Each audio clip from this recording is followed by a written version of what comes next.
Before Bev and I moved here many years ago, we lived in Toledo, where I served a wonderful, wonderful congregation with marvelous people. At one point in our ministry there, a large group of folks from another Lutheran church started showing up at our place. And these folks were great too, but I got to tell you, they served as a threat to some of our people. For a few members of the church, they became known as the Trinity people. And that was no compliment. Although the Trinity people were good folks, they were caring, they were energetic, and they were quite gifted, they were nonetheless foreigners. They were a threat. History is replete with examples of foreigners who were thought to pose a great threat. Honestly, when things go, watch our own culture. When things go bad in the culture, when the economy gets tough, when the culture itself is at a point of transition, foreigners are often seen as the threat. Sometimes they're even seen as a threat when things are going well. The Trinity people brought so many gifts to our congregation. They contributed so much life. Our life together was more vibrant than it had ever been in my time there. But these foreigners, they were a threat. One person said to me at one point, "You talk to those people a lot more often than you do with me."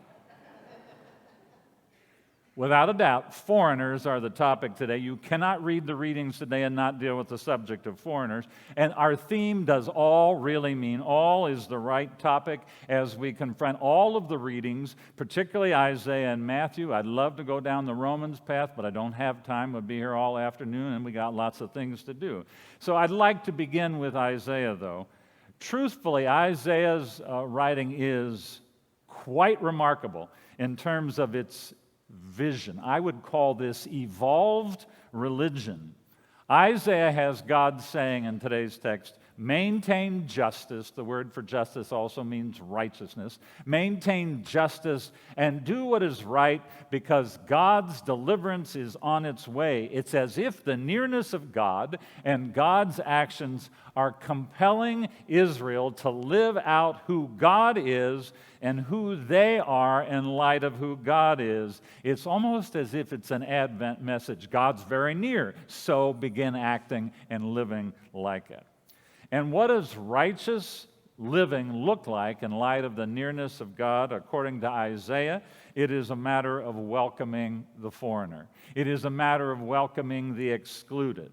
Now, in verses that we don't get today, because the folks didn't think you would be able to handle the subject of eunuchs, we hear this: do not let the foreigner join to the Lord say, the Lord will surely separate me from his people, and do not let the eunuch say, I am just a dry tree. Wow. Once excluded people from the temple, and that's who the eunuchs are and the foreigners are now said to be included, welcomed, and they're able to contribute fully. The text even tells us, it's quite fascinating, that they're going to make a monument to the eunuchs inside the temple.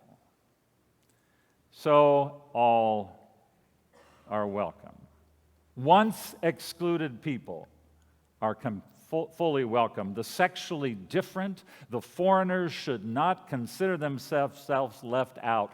Their gifts will be received fully.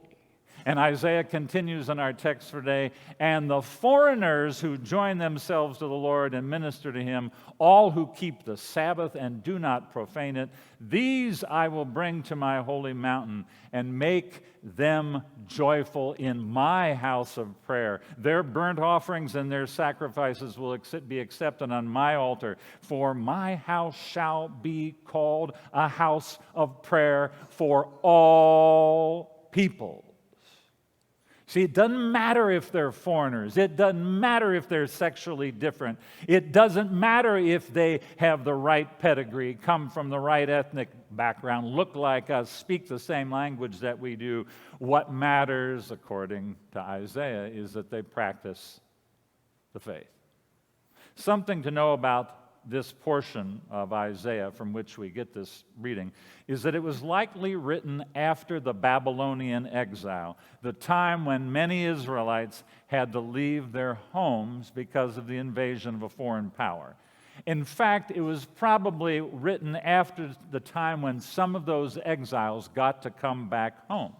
And you would think the fact that they got to come back home would mean that everything was happy and there would be a great celebration and joy. But you know what happens, and you're going to relate to this, sometimes when you go back home, it's not what you expected. Sometimes home isn't what you expected. The exiles went back home, and home wasn't what they expected. In part, their temple and many other buildings had been ruined. So home meant devastation. Well, at one point, and I think this is the timing for the writing of this portion of Isaiah that we're considering, the returned exiles, or more than likely their kids and grandkids, and other folks started rebuilding the buildings, including the temple. They started making it all new again. And you know what happens. I know you can relate to this. You know what happens when you get new carpet. You know what happens when you get a new car. You get a little protective. Nobody's going to drink anything in this car forever. Everybody's going to take their shoes off before they come into our house, and they are not going to mess up this beautiful white carpet. Now, I got to be honest, those probably weren't the issues for Israel. But what did happen was that as the nation started to rebuild, some folks thought that in order to protect the nation, and this happens all the time, and its emerging identity, it needed to establish stricter boundaries.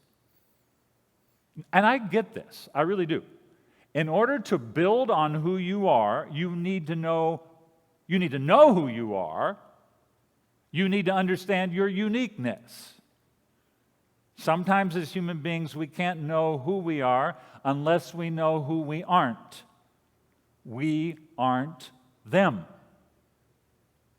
Yes, the result of that kind of knowing can be quite awkward. As people highlight their own identity, they often, this happens all the time, they become rigid or naive. Converts to religion. Trust me, I'm a religion nerd and a pastor, but converts to religion often become pains in the backside because they are working so hard to establish who they are over against everybody else. You just want to stick them with a needle. I have wanted. Just want to stick them with a needle and let all the air come out. Well, as the nation started to rebuild, the rigid ones started showing up. And part of their rigidity had to do with foreigners. Those foreigners, they're our problem.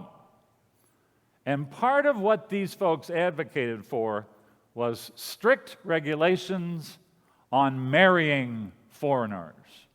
We got to keep ourselves pure. We don't want them foreigners mixing with our people.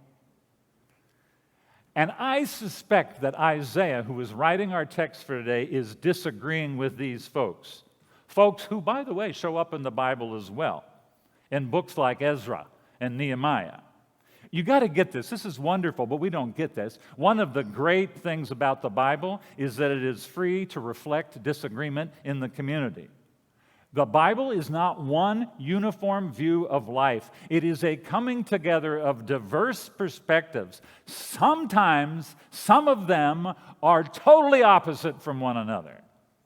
I think 3rd Isaiah, as the portion of Isaiah that we are reading for today is often called, reflects an opinion that the movement toward insularity, movement toward protecting ourselves, the movement toward keeping us separated from the foreigners is a bad move.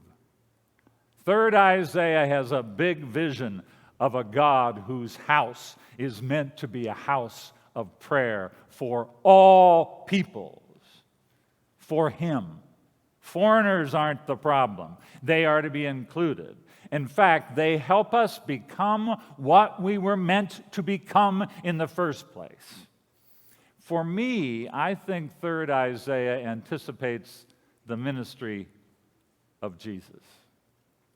As I was reflecting on all of this past week, it came to me that really foreigners, and can we just call them the other, has been the problem for human beings from the very beginning.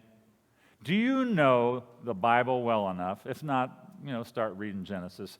Do you know the Bible well enough to remember what one of the first consequences of human sin in Genesis was? One of the first consequences was sibling rivalry. Cain killed Abel. Now, this story about Cain and Abel is not a story about what happened once upon a time. We need to get over that. It's not a story about what happened once upon a time. It is a story about what happens all the time. And what happens all the time is that others often are a threat to us, often a threat to our feeling good about ourselves, a threat to our feeling that we have a space and a place, our feeling that we are loved. And this is how human beings are. We think love is like a nice apple pie, and there's only so much of it to go around. So if others get a little larger piece of the pie, we get mad because there's only so much to go around. So what do we have to do? If that's our view, we got to get rid of the other. That's what the Cain and Abel story is about. We got to get rid of the other. We must keep foreigners, the other, in their place. And I think this is the human problem that has existed from the very beginning. We are prone to insularity. We are prone to cut people down so that we can feel better about ourselves. If you hear people cutting other people down, know that most of the time they do so out of their own insecurity because they're trying to find and establish a place for them. If that's what often human beings do, is that we have to cut others down so we feel better about ourselves. And we are prone to think that the problem is always somebody else. The problem is not us, it's always them. It's the human dilemma, and frankly, if history, the Bible, or any indication, it's hard to get over that. But before you start feeling too bad about that, realize that it wasn't easy for Jesus to get over it either.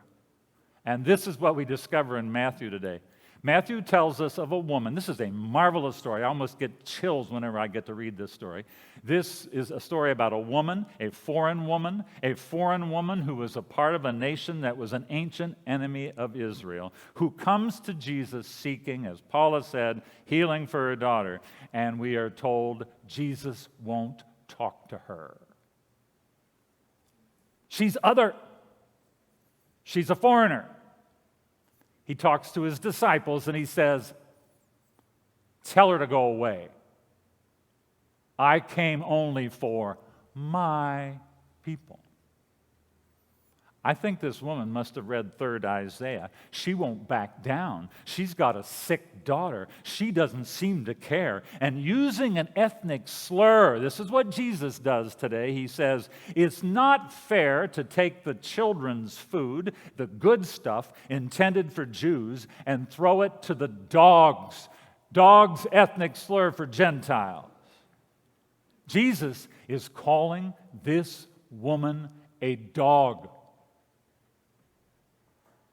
But note, she doesn't get offended. I love that about her. She doesn't get offended. She's too strong for offense.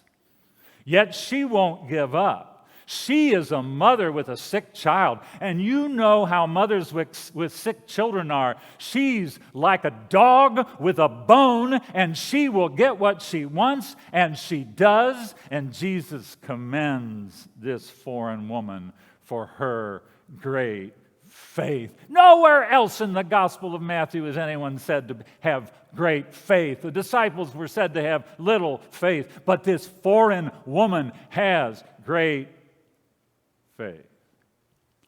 Took Jesus a while to figure this out. Takes all of us a while to figure it out. It is the human problem to think that love is a limited quantity product. There's only so much to go around, you know. Well, the gospel says that's a lie. When it comes to the love of God, there is enough to go around for all. After all, as Isaiah says, God is busy making his house a house of prayer for all peoples. Others are not threats. Your siblings are not threats. Foreigners are not threats. Immigrants are not threats. Muslims are not threats. And truthfully, they are not them. They are us. We, all of us, are on a journey, on a pilgrimage to the house of God that we are seeking, and more profoundly, the house of God that is seeking us. Amen.